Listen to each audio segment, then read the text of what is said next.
खुदावंद यीशु की अंजील मुक़द्दस यूहन्ना के मुताबिक उसका 8वां बाब 31 से 42वीं आयत तक।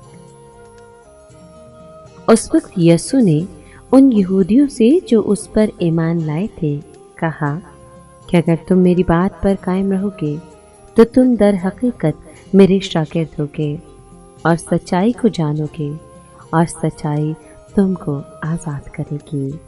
उसे ये जवाब दिया गया कि हम तो इब्राहीम की नस्ल से हैं और कभी किसी के गुलाम नहीं रहे। तू क्यों कर कहता है कि तुम आज़ाद किए जाओगे? यीशु ने उन्हें जवाब दिया, मैं तुमसे सच सच कहता हूँ कि जो कोई गुनाह करता है वो गुनाह का गुलाम है, और गुलाम हमेशा तक घर में नहीं रहता, लेकिन बेटा हमेशा तक रहता है। बस अगर बेटा तुमको आज़ाद करेगा तो तुम दर हकीकत आज़ाद होगे। मैं जानता हूँ कि तुम इब्राहीम की नस्ल से हो, लेकिन तुम मेरे कत्ल की फ़िक्र में हो, क्योंकि मेरा कलाम तुम्हारे दिल में जगह नहीं पाता।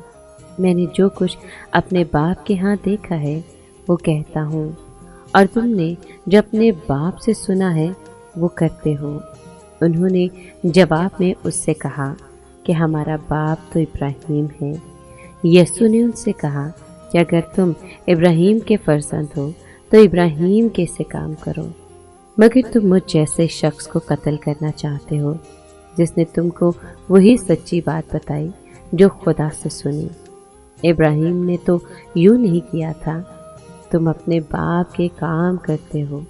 तब उन्होंने उससे कहा, हम हराम से पैदा नहीं हुए, हमारा बाप एक है, यानी खुदा। यीशु ने उनसे कहा, अगर खुदा तुम्हारा बाप होता तो तुम मुझसे मोहब्बत रखते, क्योंकि मैं खुदा में से निकला और आया हूँ। क्योंकि मैं आपसे नहीं आया बल्कि उसी ने मुझे भेजा है। पाक कलाम के पढ़े और सुने जाने पर खुदावंद की बरकत हो। खुदा का शुक्र हो। ए खुदावंद, सिर्फ तू ही गुनाह से बचा सकता है। मैं अपनी जंजीरें नहीं तोड़ सकता, ना अपने दुश्मनों को कत्ल कर सकता हूँ। तू आजमाइश को जानता है, क्योंकि तू खुद आजमाया गया था। तू गुनाह को जानता है, क्योंकि तूने गुनाह का बोझ उठाया था। तू जानता है कि कश्मकश और जंग की घड़ी में किस तरह मुझे तक़वियत देनी है। तू मुझे गुनाह करने से बचा सकता है, और जब मैं गुनाह करूं तो तू मुझे बचा।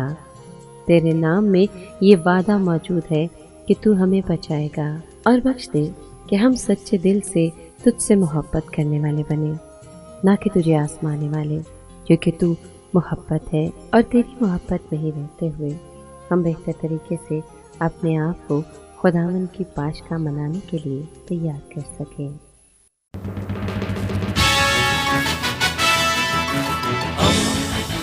दोस्ती का पैगंबर, रेडियो वेरितास एशिया।